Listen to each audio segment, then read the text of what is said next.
The lived experience of nurses, I realize everybody's dealing with the crisis of the day, but I'm telling you, this is a really big crisis. We have to start making working environments that are good for nurses. What nurses don't need is their leaders complaining about them in public. It is happening from time to time where people are complaining about their nurses. But when you see a nurse who just doesn't, you look at them all day at work and there's no joy, they're feeling no joy in their work, we need to start seeing that as a patient care crisis, because what we know is that nurses that feel joy at work have better patient outcomes. So it's 2006, and every day I'm making dozens of cold calls for my business.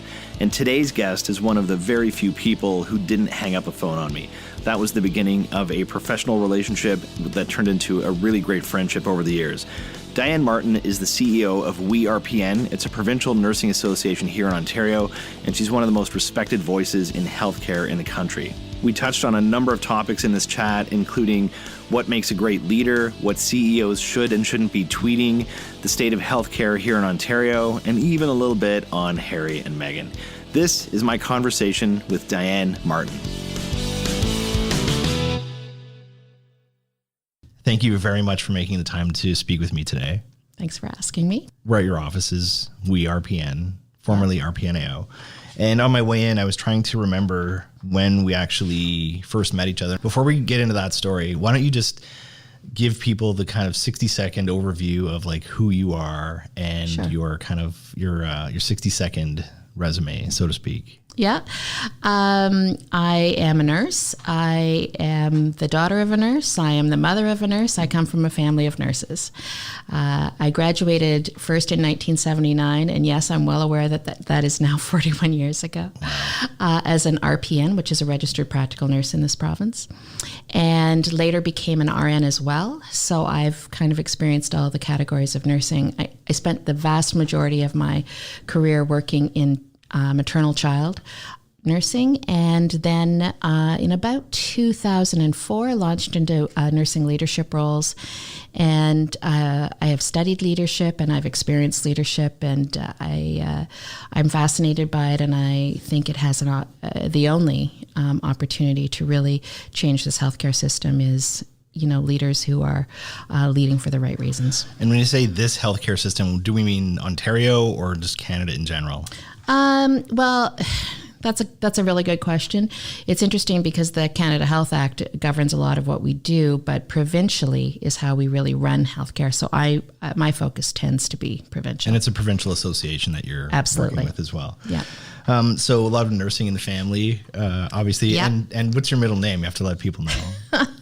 My middle name is Florence. That wasn't intentional to do with Florence Nightingale, but it had to be. My mom's name was Florence, but she also was a nurse. But this year, 2020, is Florence Nightingale's 200th birthday on May 11th, really? In case any of you don't know that. So I do remember when I graduated as an RN, I'm walking across the stage to get my degree, and one of the profs was the one handing it to me, and she looked down at the name, and the only thing she said to me was, "No way is your middle name Florence." So anyway, yeah, that's a true story. So how many babies or births have you been, ballpark, do you think you've been around for? I did a rough calculation of it, about 3,000. 3,000 babies. Yeah. Wow. Some of them I remember like every detail of, and other ones I would run into at Costco, and they knew me. Oh. I was an important figure in their life, and I wouldn't really remember them, and that's a horrifying feeling as a nurse, but there's so many. 3,000. Yeah, it's hard to remember them. So what's the one that jumps out at you, the most memorable? I think the most memorable birth, other than my 3 births, I feel like I have to. It's good PR. Because I'm sure my daughters will listen to this. The most memorable birth was one where a family came in and they had some special requests related to a situation they were facing with their baby, and it was against the rules.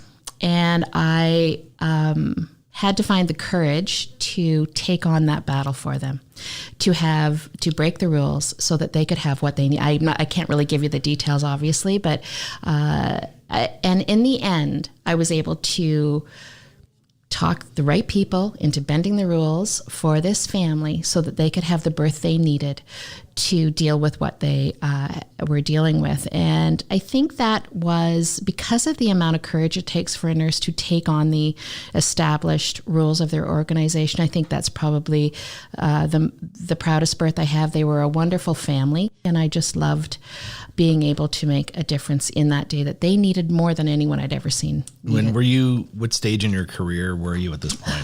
Were you a new nurse? No. It was the last few years of my bedside nursing career. So I would say it was, 15, 20 years ago. And you can't tell a story like that without some details. Like, obviously, I don't want to out these people, Sure.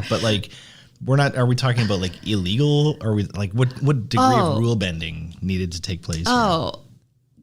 Stupid, arbitrary rules that healthcare institutions have in place for reasons that make sense to them, that I never was able to make as much sense of rules as maybe some other people were, and I certainly didn't need them as much as other people felt they did. I'll just be very blunt with that. Right. Basically, they were expecting a baby that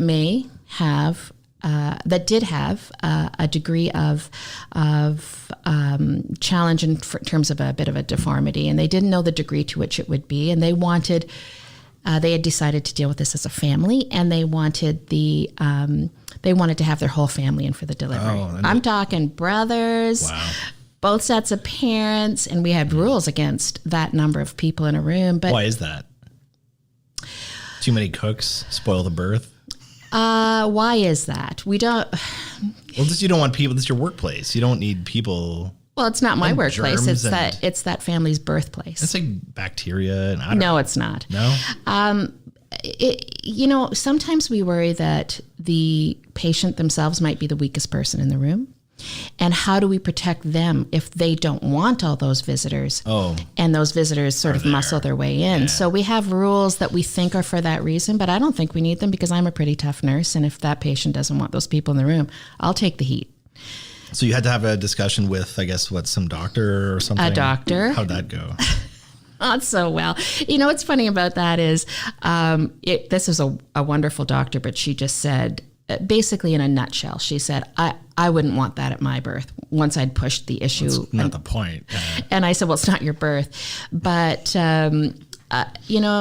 made it clear that if something went awry, I would take accountability for it. And that's not a good feeling. Really? Yep. So it's on you. Yeah. And I said, fine. Jesus. Now, I will tell you that about 2 years ago, I ran into that doctor and she mentioned that day. Really? What'd she say? She said she learned a lot that day. So for me, that tells me how much of a difference nurses can make in the system if we just say, I'm going to push this a little bit. I'm going to have the courage to push this a little bit. And, it's interesting. I have a master's degree in leadership, so I think about it a lot. But one of the things we know in leadership is the absence of conflict leads to bad teams. Really? Now, poorly handled conflict is never good, but the absence of conflict altogether leads to some pretty poor work being done. So, because conflict doesn't necessarily need to be a brawl. No, I think I was lovely to her when I asked her. I said, listen, and I told her the story. And when she just said no, I said, I'm going to talk to you a little bit more about this because I'm not done yet. And we just kind of talked until she said yes, but... It's so funny that she came around. She did come around, but yeah, all these years later, we were at an event together, and she sought me out, and she said, "I want to talk to you about that day." Amazing. How many years later was that? 15. That's amazing. Yeah. You mentioned leadership. Yeah. A couple times. You said you've experienced it. I guess you've experienced it as a leader and as someone sort of in an organization. When you think about that term, what comes to mind for you? Like what's and especially today, if we look at politics and corporate life, what do you think good leadership looks like? First of all, in terms of who are the leaders, this occurred to me. I was in my hometown on a speaking engagement. I come from a small town, Listowel. If anyone's listening from Listowel, hello. I don't think anyone's listening at all. So. Oh, for sure they are from Listowel. I'll make sure there's only 4,000 people, so I'll make sure they're on. So I was speaking in my hometown, and my mom was a very prominent nurse in my hometown. She was very loved in my hometown, and she has been gone now for about 25 years.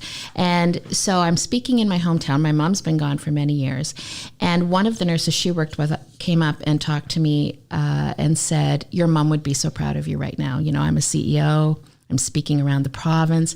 And I thought about it briefly, and I thought, well, yes, she would. My mom was proud of us when we, set the table. I mean, she was just that kind of woman. But I realized something that day when I thought about my mom and how she viewed nurses, and I realized she would not be more proud of me today than when I was providing care to patients. Right. And that's the day that I realized that I'm a CEO. I have a job that gets a lot of attention, but what I do is not at all more important than what I did at the bedside. And I keep in mind all the time that what we do here as an association is never more important than what the nurses we represent do every single day.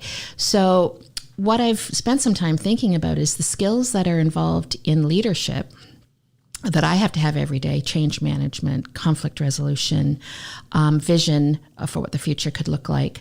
All of these skills that we need, nurses at the bedside need. So I often tell nurses when I'm speaking to them that, I've got an important job, but as you move up to the pinnacle of importance and the need for leadership skills, they are at the top, the people that interact with patients every day. Counterintuitive, like most people, what's your name? What do you do? And then they kind of put you in a category, right? So you're a little bit different than that. Yeah, I don't... For the most part, I work really hard to make sure that nurses don't do that. I work really hard to make sure that nurses know that I put them in that category. But, we live in a society where titles mean things. And if I could change anything, the elitism of titles, the elitism of educational levels, as you know, I represent a group of nurses who have a college diploma and are incredibly important in this province. But sometimes people suggest that people with university degrees might be more important in the system. And what I tell people all the time is different role with different levels of education, but no difference in importance to the system. And so for myself, I feel very fortunate to be able to try to change the culture. It's a big culture to change. I'm doing my best. So for people who, everyone knows what a nurse is. It's like one of the most common jobs you learn of when you're 5 years old. But here, we're in Ontario, which is a province in Canada, and there's different categories of nurses. I might bungle this up. Probably not, actually. But so the group that most people are aware of is RNs, registered nurses, and the group, and then there's nurse practitioners, and then there are RPNs, and that's the association that you are leading, representing those nurses in the province. So just want to have people understand, because like one of the reasons I want to have you here is to educate people a little bit about what those categories are, because most people, when they hear that, again, they hear titles and they start putting people into certain categories. And then it's like the checklist of like, well, what can these ones do and what can those ones do? And it's not that. Like we could talk for 45 hours and not even get to the bottom of that. But if you had to describe to somebody, as I'm sure you do all the time, how would you get a patient or just sort of, someone at the grocery store, at a restaurant, or at a dinner party to understand the differences between RNs and RPNs and what they mean to the people in the healthcare system? Yeah, so that is my most frequently asked question for sure. And really, the reality of it is that nurses, regardless of the category that they have, we do the exact same job. And it's not the job you think it is, by the way. When you said if people know what nursing is, I can talk about that in a minute if you like. But what we do is this job of nursing where we assess people and we meet their needs in order for them to heal. The difference between the categories is who they do it with. So the more critically ill people with the more complex situations, think of someone in a merge after a serious motor vehicle crash or that sort of thing. That's where you want your RNs. The RPNs are with the people who are more moving along on a trajectory of care that is a little bit more predictable. So, for example, I'll use my own background. In childbirth and labor and delivery, you're more likely to see an RN because we don't know what's going to happen in the next 5 minutes. But after the babies are born, when we're learning about how to be a family and all the things that you have to know to take care of a baby, you're not going to get any better care than a registered practical nurse who has experience in that area. So it's really the people we care for that's different. So that's why I say different role, no difference in importance. I think if you thought that there was a difference in importance in the roles, you'd have to believe that there was a difference in the importance of those patients. Right. And you are both. Just to clarify, you are an RN and an RPN. Yep. Not in that subset of having both designations is probably not super common, and so I think you're able to view it through a lens that most people can't. Yeah, it's first of all super convenient when I'm advocating for nurses. I can wear whatever hat is the most convenient to wear, but I do think that experiencing both roles clinically really has helped me to create systems and models to help make sure that we're using those categories properly to the very best we can in a highly pressurized system. So I think I'm very fortunate to have done that. What do you think are the biggest issues facing healthcare today? Like we hear about, so many things. There's the whole vaccination debate and the misinformation online, hallway medicine, rising costs, just super bugs. As someone kind of in that world, what do you think we should be really looking at in the next 5 or 10 years? Well, first of all, you said vaccinations. I'm going to talk about it for a second. I could not be more proud of my kids. I remember when Katie, my middle daughter, who also is a nurse, was in about grade 10, and someone was doing a school project and said, so are you going to get an immunization, a flu shot, and why? And Katie was one of the few that said, I'm going to get one. And they said to her, why? Do you think you can't fight the flu? And in grade 10, she said, I'm not getting it for me. I'm getting it so I don't spread it to the people who can't fight the flu. And she was in grade 10. My oldest daughter just had a baby, 8 weeks ago. And she said, well, if you don't have a flu shot, you're not coming over. And I thought, I'm so proud of you guys. For Congratulations, by the way, on the baby. Thank you. I just am really thrilled that my kids get it. It's a science and they understand it. And my grandchildren are fully immunized. So thank you for letting me do that little ad on immunization, because I so care about people. And I know that right now our hospitals are packed with people who have complications of the flu. And some of those people can't get the flu shot. So we need to get the flu shot so that we can protect them. So what are some of the, so we talked about vaccinations. What do you think are like the big, the last figure I heard, and it's probably higher than this now, is that of every tax dollar, 46% or so is going to healthcare. And that as we're getting older as a society and we're living longer and more chronic diseases, that's only getting, this doesn't seem sustainable if you look 10, 20, 30 years down the road, as we have all these kind of older people, nursing shortage looming. Are we basically screwed? Well, no, I don't think so, because I'm such a serious optimist that probably if I wasn't as optimistic as I am, maybe I would look at it that way. But I just think there's solutions. Right now, we're going the opposite direction. We're actually creating more problems. We're not responsive in any sort of productive way right now. I look at, I can separate it into two topics: the care that's needed and what we're doing to nurses. But first of all, in terms of care, the aging population is going to change everything.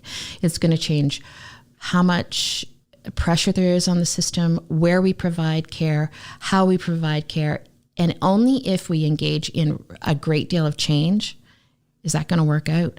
And so while we all fight for, status quo, our chances to make significant change are passing us by.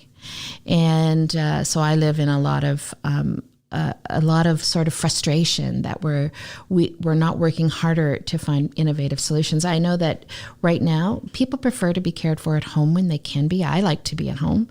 And so we know that it's a lot cheaper, but we are sort of eroding in our home care right now, where there's more there's longer wait times for the nurse to come for their first visit, sometimes days.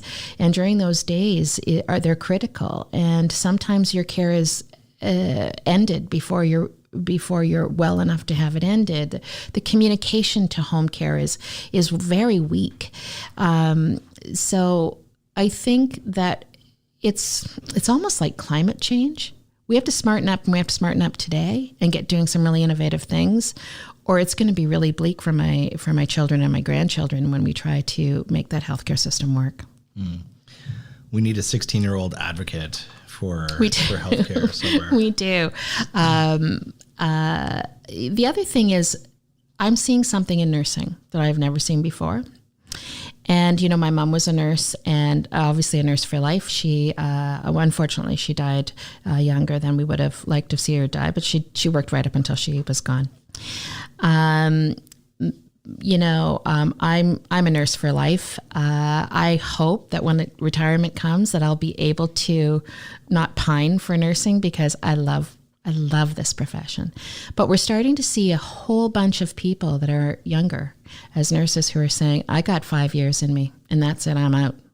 And it's starting to be so pervasive, and the workplace is getting more violent and more angry, and nurses are just so bitter because we have a nursing shortage, or do we have a shortage of use of nurses? I don't know, but nurses are so pressurized within their environments, and they're just stressed. Some have just the mere fact of the pressures of the very sick people they're caring for these days. I believe that some nurses have been left with some post-traumatic stress syndrome, but a lot of them know, I've got to get out of this profession. And that sounds not good.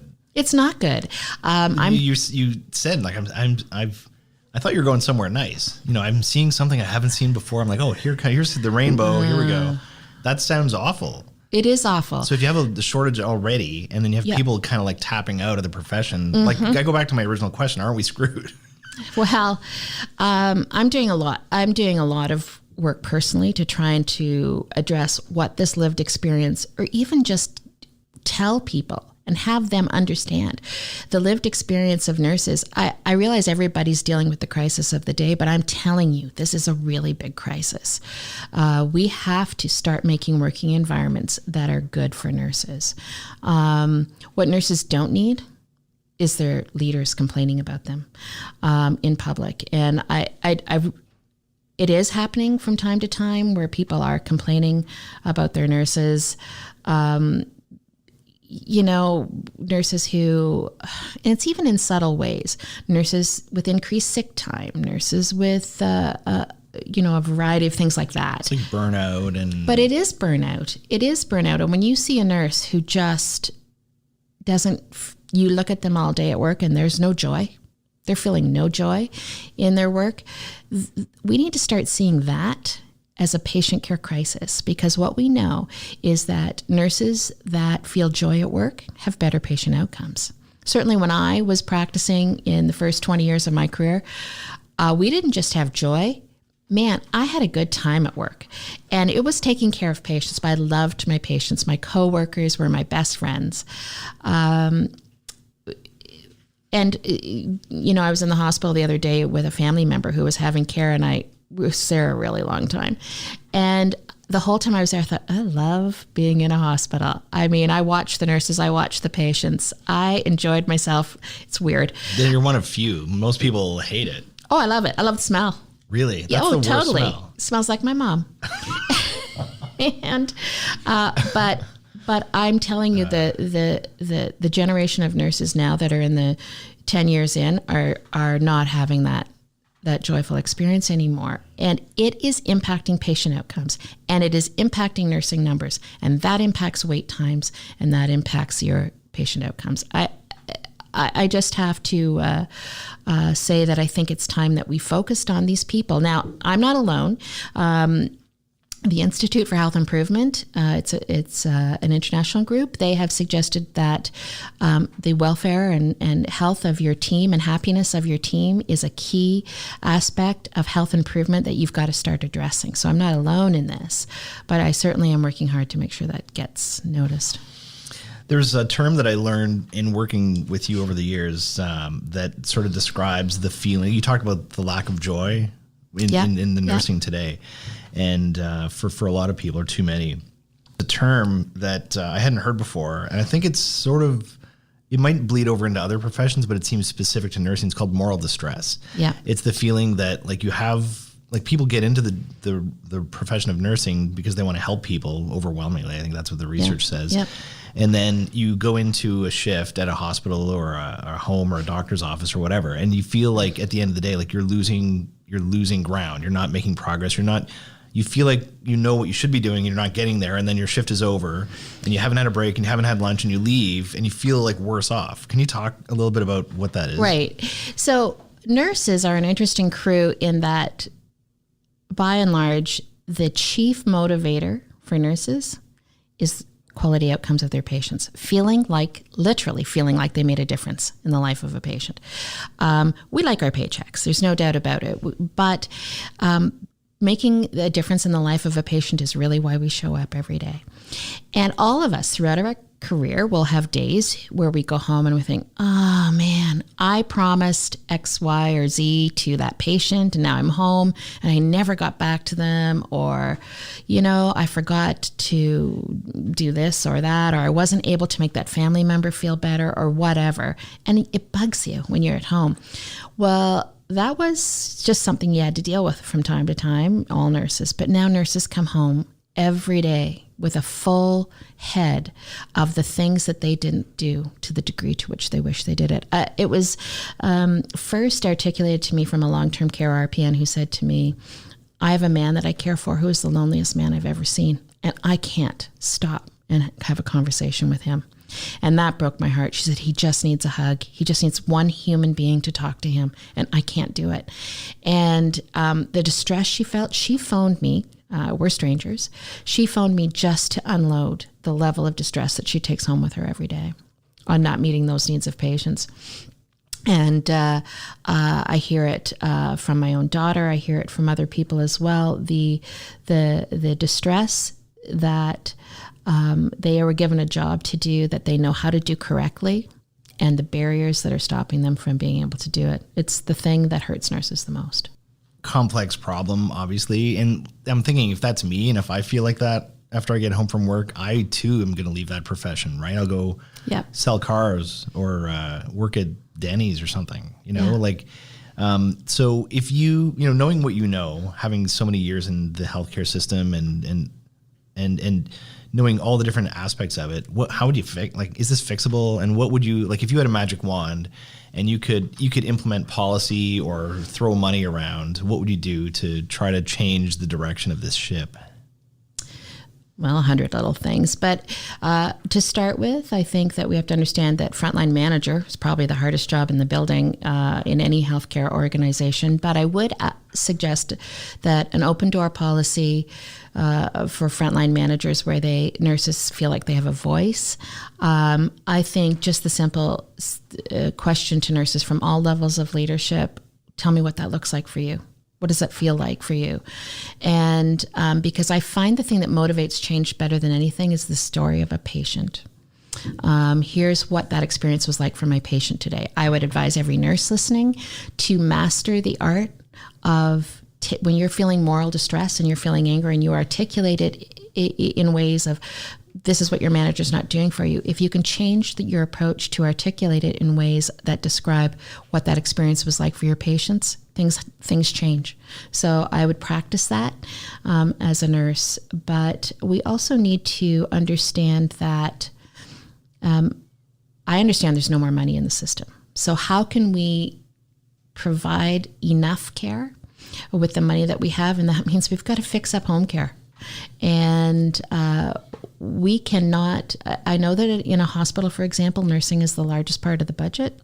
We can't cut nursing anymore. And we have to have really innovative people coming up with innovative solutions. We've had some cuts that make a lot of sense. I'm going to give you an example. When I was a new nurse, if you were getting your gallbladder out, you had a 4-inch incision and you were really sick. And now we just do it as day surgery through a little wee hole. That saves us a ton of money. So that sort of innovation is the kind that patients love and nurses love and everybody loves. So lots more of that. But innovation of the kind that stops hurting nurses, because if you think you're going to simply solve your problems and nurses will pick up the slack, the problems you've got coming down the road are so big and so and will impact patient outcomes so much, you're going to pay for it down the road. I think we have to fix it now.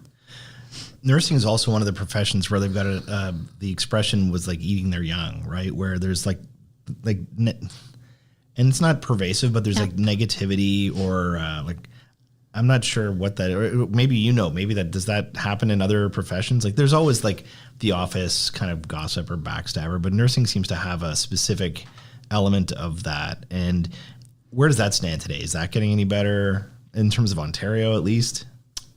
First of all, tell us what it is. Yeah. So it's a very common phrase, nurses eat their young. In my family, I mean, my mom was someone who loved every single person she worked with. She was the kindest, most loving woman. And I was raised to see patients and coworkers as people who are just part of our family. But there is a culture in nursing where sort of an attitude of I went through it and now it's your turn, and nurses who sort of bully their young. I think part of it has its roots in our education's constantly changing. So our entry to practice education. And so people who graduate thinking, well, I've got the best education we've ever had. But people who are already practicing think, but I've got all the experience. And we're not doing a very good job, first of all, of teaching students who graduate that, yep, you've got the best education we've ever given a new nurse. But we have to have a lot of respect for the people who came before, because they have knowledge that you should hope to have someday. So first of all, we have to start building that respect. I'm going to put a little bit of pressure for that onto the faculty who are teaching nursing. You know, my daughter for Christmas gave me a T-shirt that says nurses eat their young, and eat is stroked out and support is on it. And it was my favorite Christmas gift. That's how much of a nurse nerd I am. But yeah, that was my absolute, well, that and my Roomba that vacuums without me. But those were my two favorite gifts. And I love that T-shirt because for me, it says I have something to wear when I'm speaking to nurses that will remind them that we're all in this together and the solutions won't be easy, but for goodness sake, that one can be solved. You should sell those on your website. I know, but it's there's a nurse who is selling them, so I think I would just redirect people to him because he came up with it, and I think let's good suggestion though, Warren. I was looking Keep for those the coming. angle. Looking for the angle. So we talked about leadership. That's a theme that's been as long as I've known you. That's really come to the fore in terms of the way you make decisions. Always trying to do the right thing, not necessarily the easy thing.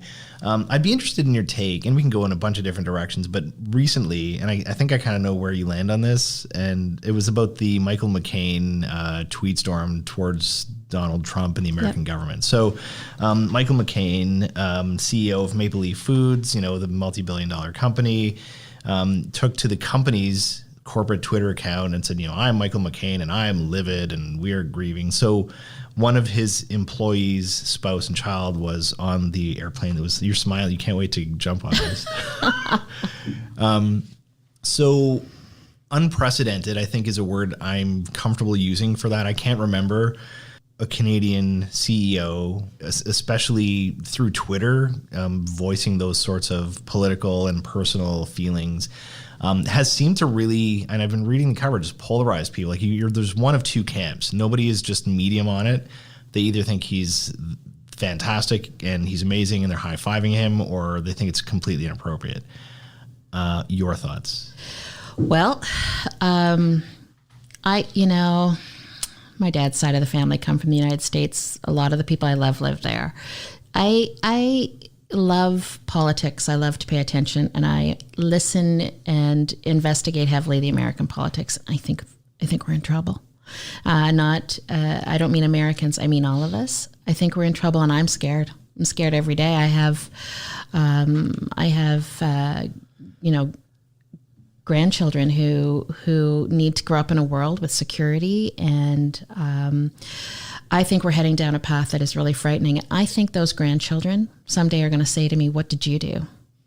What did you do to speak out against the crumbling of civilization into something that is," I'm sorry if I'm being dramatic, but I really feel strongly about this, into something where we have lost control, and where people like Donald Trump, who have sort of a dictatorial foreign policy, those sorts of things, go unchecked. And so when I look at the Mr. McCain's reaction on Twitter, I think, well, that goes against everything Warren Weeks ever taught me about public relations and what I should be doing on certainly my company Twitter. I wish I had that courage. I don't own this company, so I certainly don't have the right to do it on my company. Why do you say it's Twitter. courage, though? I'm curious about that word. Everyone's saying how courageous he is. Okay, because when he did it, there was blowback. There was criticism. There was people boycotting his company. That takes courage. When you are in business and you do something that you know, and there's no way he didn't know that there would be blowback to that. When he did that, he knew that was going to happen, and he did it anyway. And Oren, I'm telling you, someday your kids are going to come to you and they're going to say, "What did you do to try to right the ship that was clearly going a different direction?" I can tell by looking at you, you're disagreeing with me because I've known you a long time. I'm trying to be of two minds, because on one hand, I say good for you, but I'm trying to look at it through the context of history. You hear, first of all, you have a guy who is, I don't know if he's a billionaire. He's certainly 100 millionaire. I think that's basically the same thing. So he has nothing to lose personally, right? Like whether you have 100 million or 900 million or 2.5 billion, he's okay. He's in let's call it the sort of twilight years of his career. So he's not going to be, in the corporate game for I don't know, an extended period, 10 years. Like how many years does he have left? But to me, I look back at the Listeria crisis back in 2008, and every conference that I do, crisis communications talk, I ask the audience, what is the best example in Canadian history of crisis management? And I only get one answer, and the answer is Maple Leaf Foods. And they're right. They did a great job. But I don't remember, like his, if you Google it, it's a 1.06 video from 2008. I think it was November. And he's like, our products have been linked to death and sicknesses, and for that we apologize, and we're gonna, like, he did all the right things. Why was he not livid then? Why was he not to me, if you look through historic lens and you have these catastrophic situations take place, I'm by default going to compare them, right? So why are you really, really, really upset and angry and mad when it's your employee who's affected? But when it's your customers, 23 died, 75 very sick, you had a much more controlled and muted response. To me, it's like, so are your employees more important than your customers? That's the lens I look at it through. Wow. Okay. So you're looking at it as a comparison of the deaths. How can you not compare it? We have short memories today, right? Like right before Christmas, Life Labs had one of the biggest data breaches. 15 million people's health information just willy-nilly on the black web or the dark web, whatever it's called.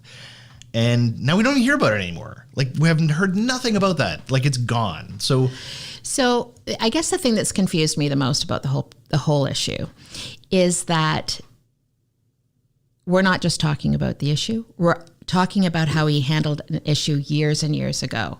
So, I mean, those are two separate issues. If you want me to talk about how I think he dealt with the Listeria thing, I'll talk to you about that. If you want to talk to me about how he dealt with the Trump thing, I'll talk to you about that. But I don't think that you are tied, what you or I did 10 years ago, or however many years ago it was, I don't think that our reactions have to be exactly in line with the reaction we had for something 10 years ago. I think that he probably did a better job 10 years ago of taking accountability for the listeria than other organizations have. Do I think he took as much accountability as he should have? Probably not. But I think that was a different issue. And I think we need to talk about how's he handling this issue. I don't think that he has to be tied to, I reacted this way, now I have to react this way on every single thing, or they're going to compare the two. They're two separate issues. Both corporate responses, and which brings me to my next question, right? And again, I'm looking through this, there's no right or wrong. And again, half of me thinks good for him, half of me, I just, there's a lot of issues that come up when I see this. First of all, he's on Twitter as a person. He's got like 200 followers, like not many. Maple Leaf Foods has tons, so much bigger platform, much bigger pipe. As a person, chooses to communicate through the corporate Twitter account these personal and political feelings. I'm not on their corporate communications team. I gotta think some of those people are like one eyebrow up. I'm like, what are we doing? And of course, he is who he is. So he says we're going to do it, or I guess we'll just do it. We'll hit tweet and see what happens. He's on the board of RBC. They've got shareholders. They've got, employees who have, I'm sure, shares. Like, and again, not to put one over the other, but like, was this the best channel? Like, why not write a personal letter, and put that in the Globe and Mail? So first of all, you said to me, how was that a courageous move? You just listed all the reason it was courageous. Did I? Yeah, I think so. There's nothing I like better. That was not my objective. Nothing I like better than an argument with Warren Weeks. It's a discussion. It's a discussion, of course. Can't have a good team without conflict. I just said that. But I feel like for me, I would have done it from my personal account, and I feel like I wouldn't have the courage to do it while I was still being paid to be a leader by some organization. What if you're a billionaire? I think it changes the game. It changes the equation. Yeah. Which is why Donald Trump can say whatever he wants as well. Like, what are they going to do? Well, maybe put him in jail. We'll see. I just think that I think it's curious. Yeah, and I think it was the right thing to say. And you know why he's standing out as it being a negative, in my opinion, is because he's the only one doing it right now. But once everyone jumps on that, I'm not sure it seems to be negative with a very right wing group of people, and I think most people support his comments. Now, it makes me think of the Gillette ad. Remember the Gillette ad? Men are terrible, and like I'm kind of paraphrasing, but they had this ad, like it was super polarizing ad that came out, and it seemed to me a little bit disingenuous, right? Like, so the first thing I did, I went, do you remember the ad first of all? I don't. So they had this, it came out online, and it was this like 60-second or 90-second ad, and it was basically like around the whole Me Too thing and shaving and just like men are scum, basically. Like, that was not what they said, but it was that was the feeling, and it just exploded online. And again, I'm looking at that, and it seemed to be just like woke washing, right? Like, oh, look how woke we are as a company. And then I can't help but think they're a little hypocritical. Like, first thing I did, and I spent a lot of time doing this, I'm trying to find out how many directors on Gillette's board are female. And first of all, it's very difficult to find. Like, they are buried down, like they're not a publicly traded company, they're owned by a larger company, and so I think it's Procter and Gamble. So you're trying to find this board that doesn't exist online. I'm looking through annual reports, and so the most that I could find was, I think there was like one woman or maybe two on a gigantic board. And then you see these Gillette girls at these car races with the skin tight suits and Gillette. So to me, it looks like they're just trying to, plus they're getting their ass kicked by Harry's Dollar Shave Club or whatever. And you put all those things together, and to me, it just looked like opportunism and trying to paint themselves with this woke brush. And we haven't talked about it since. Like, you could hardly remember the ad. And their earnings came out last quarter, and they're just bottoming out. And so, is there a little bit of that going on? A little woke washing? Oh, absolutely. I mean, there's sincerity and people who are realizing that people have suffered and it's time to put an end to it. And then there's people, sure, of course there's going to be organizations jump on the bandwagon. I think we're heading into a good time in that. I mean, I look at my sons-in-law. I have two of my daughters are married to the absolute nicest men in all of Canada, but they they're respectful men and raising their children in a way that is equally respectful. For example, we're starting to become more aware, and it's affecting things like I probably 20 years ago would have said to my grandson, you have to give grandma a kiss right now.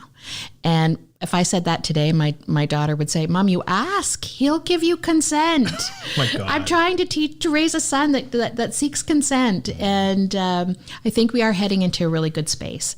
But are people going to take advantage of that? Sure. Are we going to be able to recognize it as being disingenuous? Probably. But like at a certain point, and respect is great, and that sounds like a great situation, but like, doesn't it seem like everybody's just so outraged about everything? Like I saw something this morning, some lady with some coffee cup, and that's on the news because she was outraged about the way her coffee cup was made. Like, are we not too soft as a people? Like, present company excluded, of course. I'm outraged by not a lot, I think. But like you read the news, you see what's going on online. Like I'm outraged about some things, just like everyone else is. But I think new people are outraged about new things. I mean, new people, like younger, like. I think, Warren, I think we're getting older. I think our parents lived through the same thing where they're like, wow, that's. Are we the two grumpy Muppets up in? I'm not. Well, what are you saying? Well, I think what I'm saying. Maybe. But no, what I'm really saying is that I think, to be honest, I think that the calling out of men and the way they treat women, and I know because I belong to a primarily female profession, I think that was a long time coming. And you can bet that men are uncomfortable with it. But I don't believe it's an unfair world in what's happening. I think that there's certainly things that are different. But can you imagine when my mom, who grew up in the 50s, saw the things that were important to me? She used to always say to me, well, there's a new female doctor. And I'd say, why is there a gender part of that conversation, Mom? And she'd look at me with exasperation, like, why do you have to do this, Dianne, where we analyze every sentence? And I think every generation sees what the next generation is doing to build their own world as being unnecessary or excessive. And I just feel like our kids are setting their place to be what they need it to be. But doesn't the political correctness go too far sometimes? No. Like, are we going to be listing your pronouns on your Twitter bio? Like that's the new thing. Everybody's like she, he, her, them. You know what I mean? Like, so sure, if you want to. I mean, if that's important to you, and if that is the way they. But that's I say my that point, as the mother right? of someone whose Twitter says she, her. But that's my point. Like, if it's important to you, like you as like, let's say your daughter who puts that on there, Yeah. Great.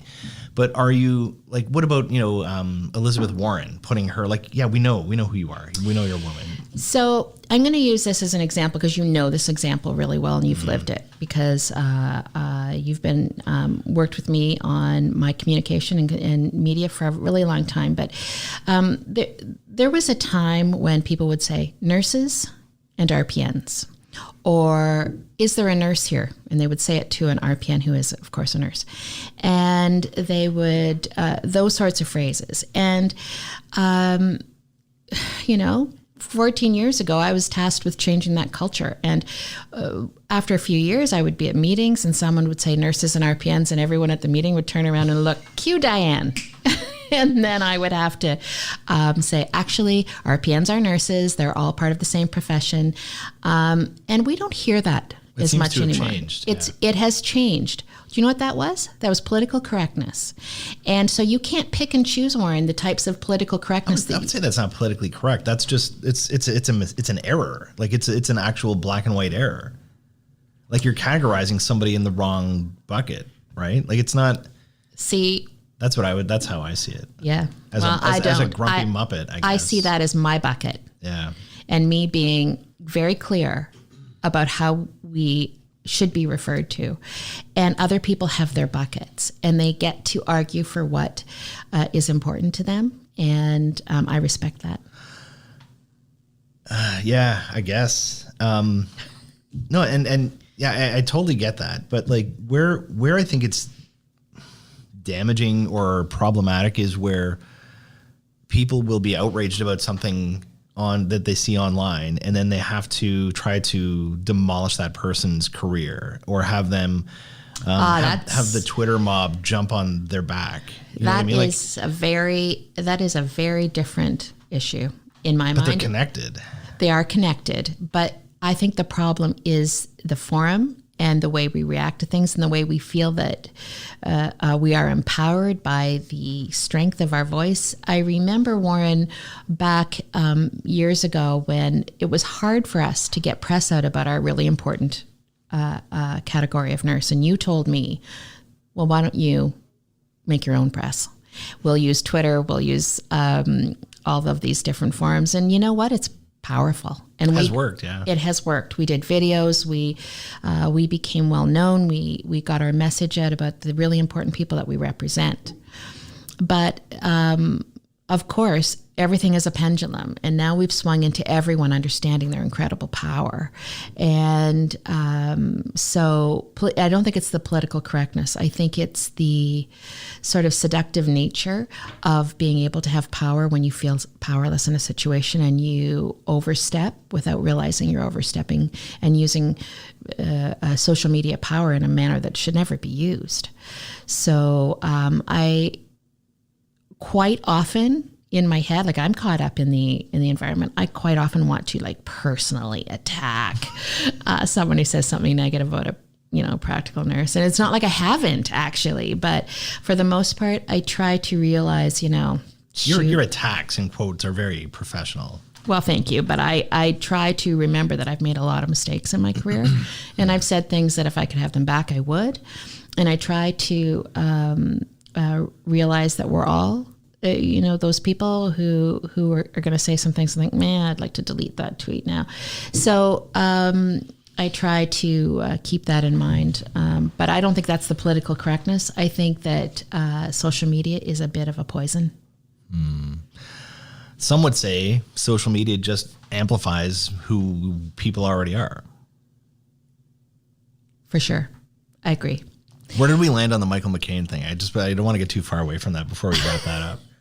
So how do you think that is going to be viewed in 10 years? Will we not even think about it? Will we say what a pioneer he was, or that was ill-informed? I think it depends on whether or not Trump gets a second term. I think second terms are different than first terms. I think that if he doesn't get a second term, we're all going to look at Michael and think, wow, that was probably not your wisest decision. I think if Trump gets a second term, we're all going to have to jump on some sort of bandwagon because I realize we're Canadian, but we are next door. And that sort of dictatorial approach to world affairs is going to hurt all of us, our families, our kids, people on a plane. And I just think that we don't really know how we're going to view Michael McCain's actions down the road. Right. Then there was the other guy, I forget his name, but the CEO of the other food company, I think Paramount Foods, and who started the crowdfunding campaign to raise like $1.5 million for victims. And I think he started it with his own $30,000. To me, that okay, I can get behind that guy. He's like, not just like, bop, bop, bop, he's helping solve the problem. I'm on side with that guy. Sure. On the scale of effective responses, he's obviously a lot higher. But I don't think that, again, I think it's courage. I think it's the courage to say, listen, and when I think about it, doing it from your company account is an interesting thing, although he does kind of. Well, it's a bigger platform, right? If he sends it out personally, no one's going to see it. Right. He sends it out through the company, and it was huge news. And then decided not doing any media interviews. He got a ton of requests, and they said they want to let the tweets speak for themselves, which I think is probably a good idea. You were the one who told me that this had happened, I think. And I actually went into it thinking, oh, he probably did something really stupid. And then I read it and thought, it was well written. Yeah. It was clearly not, he didn't just rashly blast that out on Twitter. That was well thought out. And it may have been a poor choice, but I literally thought to myself, and I have staff here that I love that were born many all around the world. Right. And if someone from my staff had been on that plane, I don't know if I wouldn't have had to. I don't know if I would have been able to stop myself from doing the exact same thing. What if it was one of your customers, though? Would you feel the same? One of my customers? It goes back to my 2008. I can't help but compare. And that's a lot of people online are drawing the comparison, right? Like if I'm, let's say my grandmother died of tainted lunch meat in 2008, and then I see his response now. I'm like, well, how come you weren't that upset back then? I'm you know what? I'm gonna let this go. I'm gonna let it go.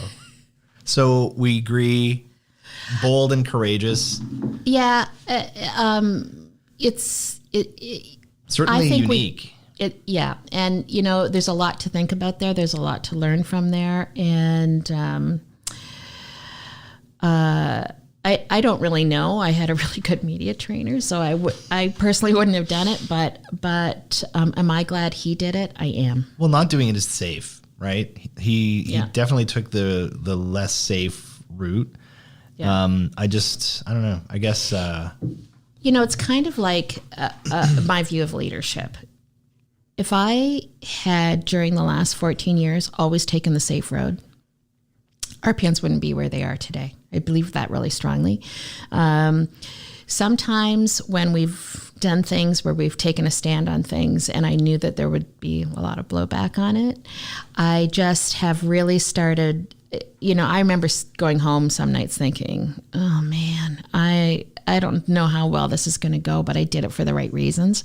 And, one thing I've found out about leadership in these years is that you have to decision make all day long, and you have to make decisions based on competing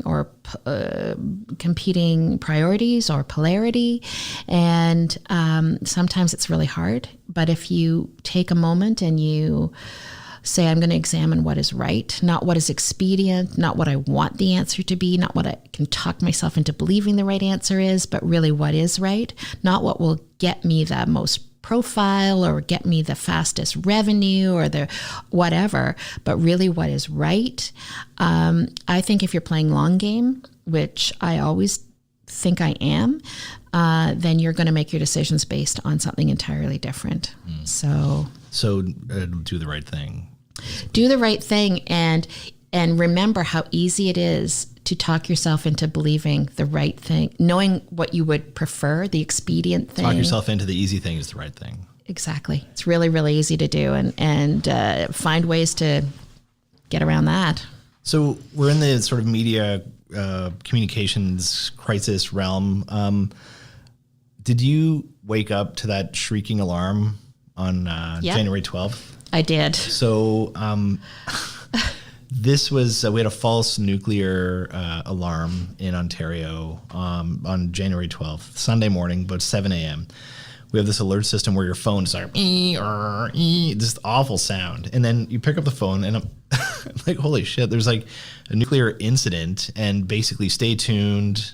It was very vague, but very foreboding. And then, well, I'd like to get your, I don't want to like muddy the waters here or ahead of time, but like I'd like to get your response in terms of like how the communications around that were handled. Wow.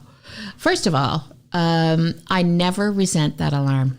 Never, not once do I. And I've never had an Amber Alert when I didn't have my head on a pillow. It has never happened to me. I've always been asleep. Every single time it was an Amber Alert. Sounds the same, right? Mm-hmm. When that particular one happened, I was in bed sleeping, and I don't have very good eyesight. And so I heard the alarm. I picked up the phone. I looked at it, and I can't read the words. I can only see the familiar looking posting. I thought, oh, Amber Alert. So sorry for those parents. I always immediately feel for parents. I'm a parent. For sure. And I immediately went back to sleep. So I didn't know, if I lived in... You should be packing up a bag. You didn't know. No, I would just be a victim, I guess. But when I got up in the morning and then saw the headline and thought, oh, that was a nuclear warning. That was not a... First of all, it was very much like when we were told that there was a missile coming. over to Hawaii. Right. Do you a couple remember? of years ago. Yeah, and that was erroneous as well. I would think the thing that I've learned most from you in terms of media training is that err on the side of information. If there's something that you'd like to just get, your instinct is to just kind of hope it goes away. Don't do it. Err on the side of giving information. And I just felt that, why? It is so simple. People, we also know that in healthcare, by the way, that when a mistake has been made, the more information you give people, the better off they are, the more they will be able to deal with it, first of all. But secondly, the more they will forgive your mistake. Mm-hmm. So I just couldn't figure out why. Why there's no information. Why someone wasn't saying, here's exactly what happened. But I think we know why. Like again, I don't have an insight into the organization. And so my understanding of what happened is Ontario Power Generation operates the facility, but the alert was sent out by the province. So you have two different organizations. And I think there's just a lot of like finger pointing and emailing and frantic phone calls in between to like, who's going to wear this? Like who's like, and so I would say that they are probably better prepared for an actual incident than they were for this. Like, if they have they probably do training sessions around like what happens if there's a breach in the core, like, okay, we do step 1, 2, 3, 4, 5. This was a little bit different because I don't think they had a playbook for this. What I wondered when it happened was, would it have been different if it wasn't a weekend? Because I thought, do people just not want to come in? I mean, that's how confusing it was to me. I remember we had a crisis here about 10 years ago at RPNAO. And I remember when I got the phone call, I was just putting my shoes on because I had taken a vacation day and I was going out and doing something with my family. And I got the call and I said to them, I'm into work. I got to go. Got in the car that minute, drove to work. And I just kept thinking, is no one there? Or as someone who honestly, I was so befuddled that someone wasn't coming out with a story to help us all understand how such a thing could happen. I didn't know where to go with figuring that out. But it was one of the more poorly handled. It's just certainly not anything I would always do. More information. There's no reason not to give more information on that. And then what you ended up seeing is because there was no information, then you started getting rumors from all sorts of people. And I saw at least 4 or 5 different potential causes of what this was. And everyone was like sure about what it was. So, and that's where these tools come in so handy. Like you could go on Twitter, right? And that's one of the first places I went is to their Twitter page. But like just, we're aware of the situation. It's a false alarm. There's no problem. More information to come or something like that. Yeah. I mean, there's a lot of ways they could have handled it, but I'm still in the dark. You seem to know more about it than I do, but I never have seen or gotten anything since to explain to me. There are still people who say that, well, maybe something actually happened, right? Maybe like, how do we know? Yeah. Maybe something happened and they're just covering it up. Like, and so I don't think that's necessarily the case. I think it was just like some kind of snafu, but like the communications, this tells you how important communications is, right? Like that front end is to the public, especially when you can communicate with them with like one tap on your phone. So the story I'd like to wrap up the media component with is on December 23rd this year, I sent you a note saying, do you remember what you were doing 10 years ago today?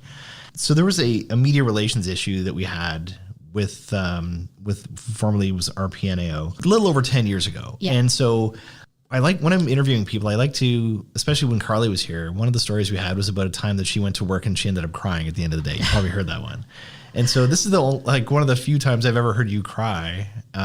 So I'll start the story here. We're doing media relations for on behalf of RPNs in the province, and there were certain hotspots throughout the province where there were cities or hospitals where there were kind of like little flare-ups, and you'd have to like deal with that. And I believe one of them was in the Belleville area, and was specifically around one nurse or one clinic or something that they had added RPNs, and some of the nurses formerly didn't like it, and they were protesting and da-da-da. Anyway, I'm walking down the street one day. We had written a letter to the editor. Well, first of all, when it happened, when the crisis happened in that town. Is that the thing you're talking about? Yes. Oh, okay. Yeah. When That's the one that you didn't go on vacation or whatever? No, I was on my way home from dropping one of okay, my okay. kids off at university in the East Coast. Right, so I'm in about Cornwall. Weird coincidence. And the hospital calls me and says, we've got a crisis here and we've got a really brokenhearted RPN, but we've also got some stuff to deal with. And we don't want to lose this RPN, but she's at her house. And they said, can you come to the Belleville area? And can you meet with her and talk to her? And can you just talk about sort of like for folks who don't know, like probably everybody doesn't know what the nature of the crisis, like why was this nurse in crisis? Right. So what the two categories of nurse, there's dialysis units around the province who had always used both categories, but there were some dialysis units that were talking about introducing practical nurses into their teams. And in this particular case, a practical nurse had been added to the team at a dialysis unit in Belleville. And the registered nurses were not very happy about it, but it had become very heated, and the working environment for an RPN who saw a job posted, applied for it, studied what she needed to study to work there, and started her job there, it was incredibly hard for her. So I stopped at the hospital first to meet with the leadership of the hospital. They apprised me of all the different things that were going on. I went, the RPN said, yes, I'll meet with her. I went to her home and I sat with her for a number of hours and said, listen, first of all, you don't owe this hospital anything. If you want to quit, you quit. Maybe not what the hospital wanted me to tell her, but I don't work for the hospital. I work for that nurse. And I said, but if you want to, I will do my best to help you sort it out and help you understand why those nurses, they're all good people. Why are they acting the way they are? And, just understanding each other I wanted them to understand each other because I have never really met a nurse that I didn't love. So I needed that to become a good working environment with safe patients. This story was in the news. That's what I'm talking about. So while the hospital leaked the story. Oh, you're right. And they had given, actually one of the reasons is the allegation is that someone at the hospital had given this woman's address to the local media outlet, basically under the guise of RPNs are killing patients or whatever. Like the sky is falling, RPNs are now in the unit. And so she had like a journalist or something in her driveway or in front of her house. Absolutely. And then it becomes becomes this big story in the Belleville local paper that RPNs are now on this unit. Right, I skipped a step. And so then we wrote a letter to the editor basically saying, just educating them about what... Right, because a lot of what appeared in the article was actually inaccurate when it comes to how nurses work together and the way nurses have knowledge and the way that knowledge is enacted. So correcting that, because the article had been alarming to patients. So it's a whole lesser skilled, lesser educated, lower danger, like people will die. Nurse, right? It was very much a second class situation as opposed to different but equal in importance. And so we did write what I thought was a very clear letter to the editor. Then I get my phone call from you. Well, even in between, I keep skipping steps. Well, so we sent the letter in. Yes. And it was, there's certain things to do to get a letter to the editor published. First of all, it has to be short, like 250 words or less. And it's tough to tell a story that quickly, like a big story that quickly. It has to not be just promotional or marketing, it's got to be kind of succinct and deal with the issue. And usually there's a cadence to this. Like you send it into the paper, and within 48 hours, it's usually in the paper. And so it didn't show up. And so like you're emailing me like, hey, where's the letter? Like we're checking the media clippings. Where's the letter?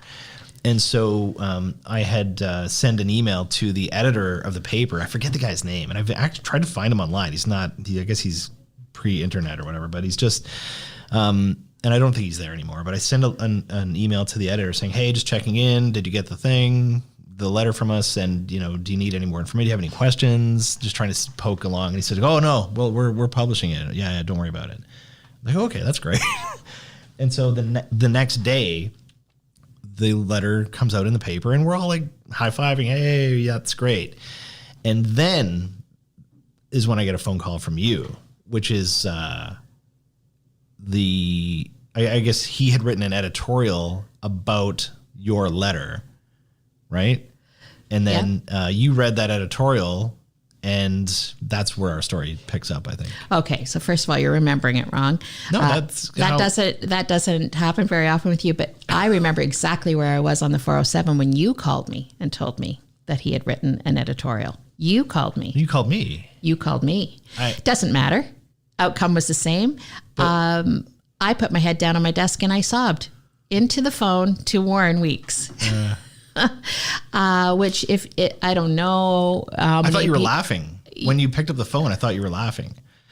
And I thought, I can't wait to hear this must be something good. And maybe I, on the 407, saw, heard about it and then called you when I got to work. But I remember where I was on the 407. I don't know. But if you know Warren, he's not super comfortable with crying women on the phone. So, but actually it broke my heart because the editorial was scathing about me, and I was new in leadership roles. And when you're a nurse, you are used to people, doing a good job for people and people loving you for it. And it was the first time that someone had just said terrible things with me in a very public forum, and I was ill prepared to manage it. I could handle it today. Anybody could do that. I'd be fine. But it literally broke my heart. I put my head down on my desk and cried. Sorry. And I'm not sure I apologize for that. But what it said was basically, I remember one line from it said, Dianne Martin has lots to say about it, but couldn't even be bothered to leave her ivory tower in Toronto to come and see what's really going on. And of course, I had no idea you were actually there days before in her house.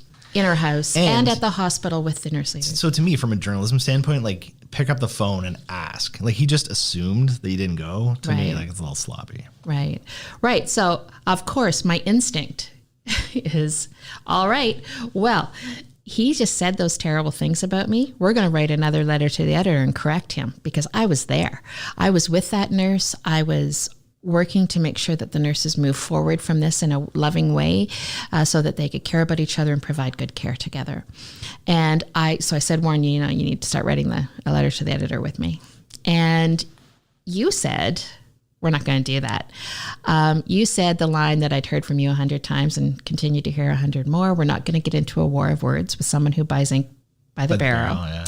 And I did not. You said that the moment will come. The moment will come when... Did I say that? Yep.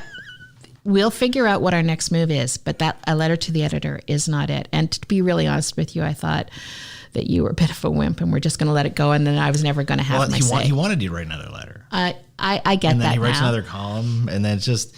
And you're playing in his sandbox too, right? Right. And it was clear that he had a sort of, through the lens of, of time, I think he had an anti-RPN bias, whether it was conscious or not.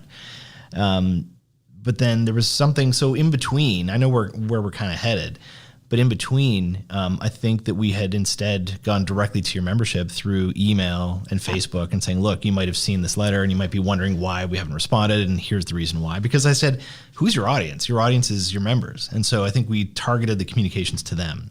Yeah. And this was, do you remember what time of year this happened? Was it summer, spring? Well, it would have been September or end of August, September, because I was driving home from dropping one of my kids off at university on the East Coast. So it's September-ish.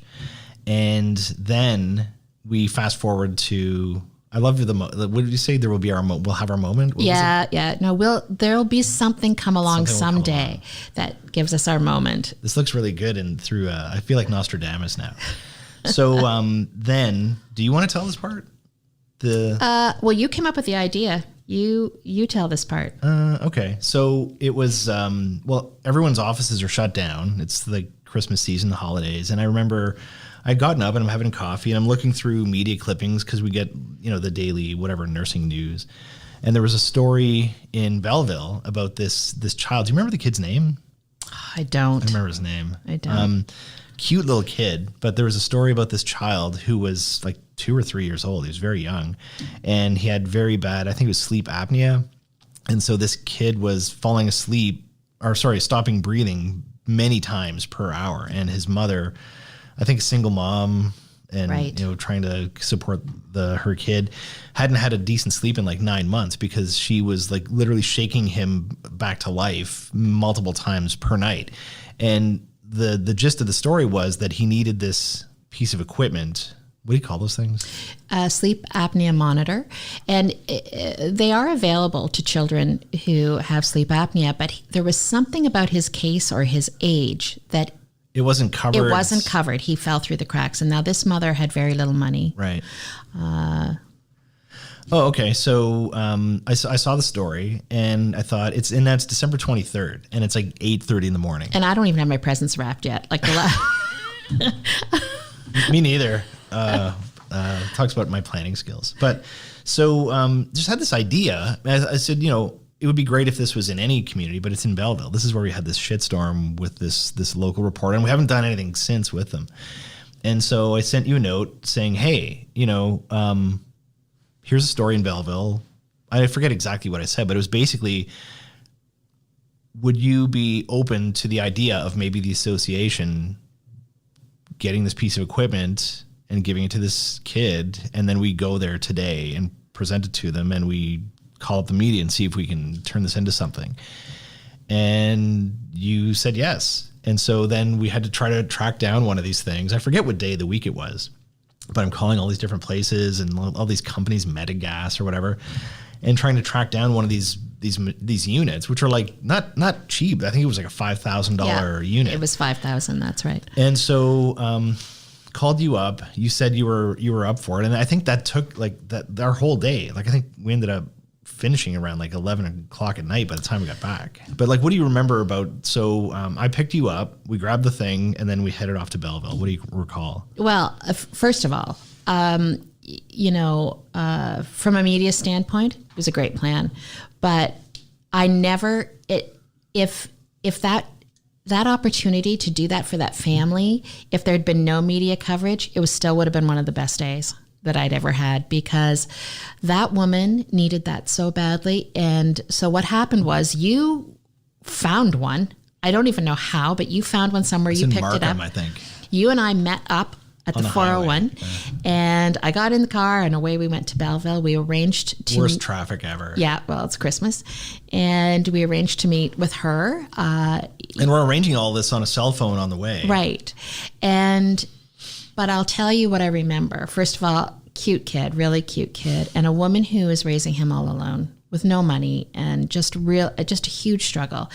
And the gratitude was unbelievable. The gratitude for doing this. And for me, it was an amazing Christmas gift to be able to do something for someone else like that 2 days before Christmas. It was probably one of our best Christmases, I would say, as an organization, but also in our work. Now, the idea kind of came from the fact that we were looking for something related to media. But for me, at the end of the day, it really was about the gratitude of that woman. The media did come, and they interviewed her. They interviewed us, and the Belleville paper that had been so scathing about RPNAO and myself in particular, we were on the front page of that paper on Christmas Eve, giving full this color picture above the fold. Yeah. You were Santa. Really, really, for that woman, yes.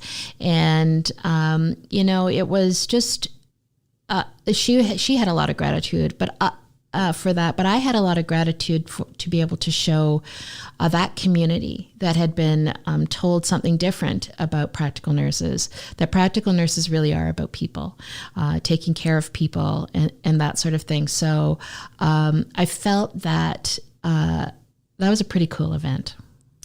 I still have that thing So do I. framed in my office. So do I. And I would love to know, because I'm sure, and I think the headline was Christmas gift or Christmas comes early or something like that. And you were everyone was wearing red. It was just fantastic.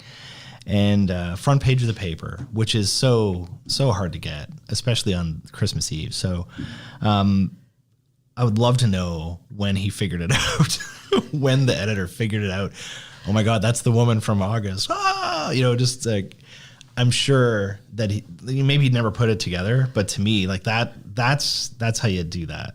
And I wonder how many RPNs put it together, when they saw how beautifully they were represented that day. How many of them felt sort of vindicated from what had been said about them in the previous articles. That's what I wonder. And what I really like, though, also is that when you were interviewed, it's like the Mutual Admiration Society here, but when you were interviewed, a lot of people would have taken that opportunity to talk about themselves. And you specifically made the quote about, like, this is from Ontario's RPNs and this is what they do. And I'm like, geez, that's so brilliant to, like, tie it all in. And just you get one of those in a career, I think. Yeah, I think it's easy to talk about RPNs that way simply because I cannot get over the contribution that RPNs make to healthcare. It's a beautiful thing, and so on a regular basis, I go out and work with RPNs and see what they do, and I just wish everybody could see nurses as frequently and as clearly as I see them. I mean, I could not be more proud to belong to any profession. So to be able to present something like this to a woman in such need on behalf of those nurses, I just thought it was. She was very thankful. She absolutely was, and we maybe saved her kid's life. Probably. And hers probably maybe. I don't know how much longer she could have carried on. Every life matters, and people, we felt sorry for her when she left. We didn't realize that she doesn't own a car, and we saw her walking down in 23rd of December with a kid in a sled or something. I think we offered her a ride. Yeah, no, she said she was fine, but I mean, there is when it comes to media, there's ways of reacting to things that can be sort of immediate and impulsive, or there's ways that reflect who you really are. And I feel like I would have reacted in the former rather than the latter if I hadn't had you putting on the brakes. That's very nice. Put it on the brakes and saying, no, we don't need to do that. We'll show them. We'll show them who RPNs are eventually. We just have to find the right way to demonstrate it. So I've often, relied on your wisdom to make sure that I don't put my foot in a really bad place. Probably not the right word, but so is this your first podcast interview ever? Yep. And how you feeling? How are you liking it so far? I love the idea that it's just a conversation because, on my favorite topic, nurses and nursing and all the things that surround us. So no, I think a podcast is and you know what? It was about 1.5 years ago when I realized that I'm a commuter. I commute to work, that I was wasting my life in the car. How many times can I listen to a Billy Joel song before before I'm done? And I discovered podcasts, and I just feel so much more informed. And what are some of your go-tos? What would you recommend for people? Oh gosh. Sometimes they're just simple, like what's the one where the rewatchables, where they look at movies and the other day they did a Tom Cruise, they did a Top Gun, and I used the phrase buzz the tower at least 10 times that day. So sometimes I want it to be really light and just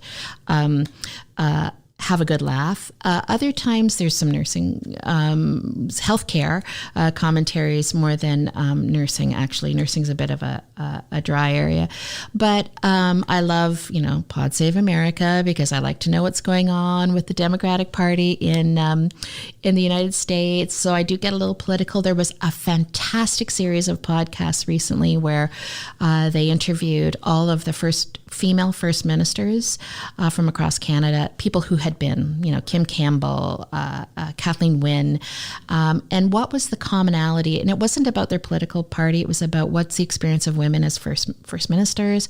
I can't think of what that was called right now, but it was just a gem that we should all listen to. I listened to Warren Weeks, and of course I love the Weeks family. So your podcast with Carly was my absolute favorite because you sound like brother and sister, and I enjoyed that more than I can even tell you. So I try to mix it up. Oh, there's a great golfing one for you golfers out there. It's called Up and Down. Do you golf? No. Oh, why are you listening to it? Because it's really cute. It's little stories about golfers. I like to just be very diverse in what matters to me, because work's very intensive for me. And so then when I get out there, I like to know a little bit about a lot of things. Have you heard Revisionist History, Malcolm Gladwell's? No, I haven't heard that. You have to get it. Okay, yeah. I will do that. It is, it's to the point where, and I've plugged it a couple times on here, not that he needs it, but when I listen to one of those episodes, I just want to delete my podcast from the internet. I'm just like, I'm doing this wrong. Like, it's just, they're well produced. So good. I actually enjoy your podcast just because the other day, because it's diverse, you know, you mix it up. Yeah. And the other day I listened to Fotini. Yes. Yeah. And I just think when I grow up, and I've only got about 4 years till retirement, so I'm going to need to do it really quickly. But when I grow up, I need to adopt a lot of what she's talking about. She was brilliant. She get her to speak at your conference, maybe. I thought about it. Yeah. You know, that was one of the first things I thought of. And the football player. Neil Lumsden. Neil Lumsden. Yeah, I loved that guy. I learned a lot about fascinating things about, Warren Weeks, actually. I enjoyed that. But also I learned about what's going on behind the scenes in the Great Race. What's it called? The Amazing Race. The Amazing Race Canada. I didn't know any of that. Fun. That was interesting. It was so interesting. So, I like to mix it up. All right. So before we wrap it up, obviously I want to respect your time. Harry and Meghan, what are your thoughts? The whole, like, they're just bailing on the royal Harry family. and Meghan. Well, I mean, that's a complex thing. I'll tell you, it would depend on what time of day you ask me, because I go back and forth on that thing all over the place. I think that, you know, I couldn't do it. I'd be out as well. Like, I'd be out. But she had to know what she's getting into. Well, nobody knows what they're getting into. But the fact of the matter is, there is a right and a wrong way to do things when you have to make a major change. There's a right and a wrong way. And I do sometimes wonder if, I think there was a blindside went on there. And I don't think you blindside something. The Queen, the family, the monarchy. Maybe we should avoid tunnels in the near future. I don't think. I think that's what, you know what? I think that's what Harry's trying to do. Oh, yeah. I literally think that's what he's trying to do. Do you think it's the right call, but maybe handled the wrong I thought way? It was the right call. I thought it was handled very, very poorly. And I don't know who's giving them their advice, but I'd like to think, Warren, if you'd been there, and I don't know why they didn't call. No one's listening to me. But I like to think if you were there, you'd be kind of like, there's a lot of work to do here before we go public with this. Yeah. And let's get her done. And then let's get you set up. I don't think I'd take them as a client. Well... Well, if you did, if you were forced to, if the Queen called you up, you probably still wouldn't. But I'm just saying, I think they were a great example of someone who's taking their advice, but not from a professional. You and I see it all the time. I'm the CEO here, and I think that I am, you know, we're relatively successful because I do nothing but take advice from people, take advice from consultants. I take advice from my staff. There is no staff member here that doesn't bring me valuable stuff and say, you know what, I think we're doing this wrong. I think we need to change it. And I think that's probably what they did wrong. I think they tried to run the show themselves, and it probably didn't go very well. So you talked about nursing podcasts being a dry spot. When are you going to add yours to the mix? I'm thinking about it. Nursing is just so poorly understood, who we are, what we do. There's a new TV show called Nurses, and nobody was anticipating that more than I was. Good or bad? Terrible. In what way? It's like nursing's so poorly understood that the only way they could show these nurses as being amazing was to make them into mini doctors. And nursing's not that. Nursing's something even, dare I say, more important. And I thought you could have have drama, have people falling in love, have people fighting, whatever. It's an entertainment show. That's great. But certainly show nursing for what it is, and every single nurse is going to watch. You should be a consultant. Call them up. Well, I tweeted them. Did they respond? Well, I think they're angry now, but I don't know. I have no idea. But did you use the corporate account or your personal account? I used my personal account because we weren't talking about worldwide anarchy. Exactly. We were just talking about a TV show. But I did have something to say about that, and I just am disappointed because I want that show to work. So yes, Global TV, if you're listening, and I'm sure you are. They're not. Give me a call. I don't think anyone is. All right. Thank you very much for the time. We'll have to do this again. Is there anything else you want to mention before we wrap up? Where can people follow you? To me, healthcare, you're a great follow on Twitter. Yeah, I'm on Twitter. It's just Dianne_Martin at twitter.com. What about the association, though? Also, the association. If you want to find out more about WeRPN. We're on all the media channels. Just we_RPN, and you can find out a lot more about what we do here and what our nurses are up to, what our opinions are on various things. That sort of thing. You're welcome. 2020 is the worldwide year of the nurse, declared by the World Health Organization. We just released a video celebrating nurses, which I think is beautiful. It's 40. I saw it yesterday. Did you? It's 46 seconds long and lovely. So please go and have a look at that. Gives one a bit of a misty eye a little bit. I loved it. Those are all real nurses in that video, and I'm incredibly proud of them, and I believe it does really represent the incredibleness of nurses, the strength of nurses, and the knowledge of nurses. So certainly have a look at that. We didn't tell a story how we met, and I think it's a... Okay, well, just get in. I can do a truncated version. Yeah, we're going to roll this whole thing out. Oh, okay. We're not done yet. Oh, okay. So... Do people need to know this? A little wee bit of the story. Okay. Because I think they need to know why we know each other. All right. Okay. So I was new in this job and in way over my head. I was faking every day, coming in here pretending. So everybody does. Well, I was certainly scared that I didn't know what I was doing. So I called a girlfriend of mine who is a CEO, and I said, listen, I don't know what I'm doing. And she said, no, you really don't. So here's what. It's a good friend. Yeah, very honest. But she did say you need to do two things. You need to do them yesterday. You need to take a finance course so that you really know what you're doing with the finances of an organization, because that's on your back. And then she said, you're going to need some media training because you're going to get called by media now. And I thought, okay, finance course. I'll find one of those. And I thought, but media training, what the heck is that? I don't even know what that is. And I'm mulling it over and I'm thinking, because she had said to me, you can destroy a career in one move if you don't have good media training. So I'm sitting here, and this is a true story. 30 minutes later, I'm at my desk thinking about, got to find some media training. And my phone rings, and it's Warren saying, I think you were just starting your business. It was 3 years in, I think. Okay. And Warren says, my name's Warren Weeks. I'm just doing some cold calls to see if anybody needs any media training. And it had only been 30 minutes since I first heard the words media training. Jesus. It was the weirdest sort of thing. Yeah. And I said, well, I might be interested in that. And that's really how we met. You came and did media training. It was...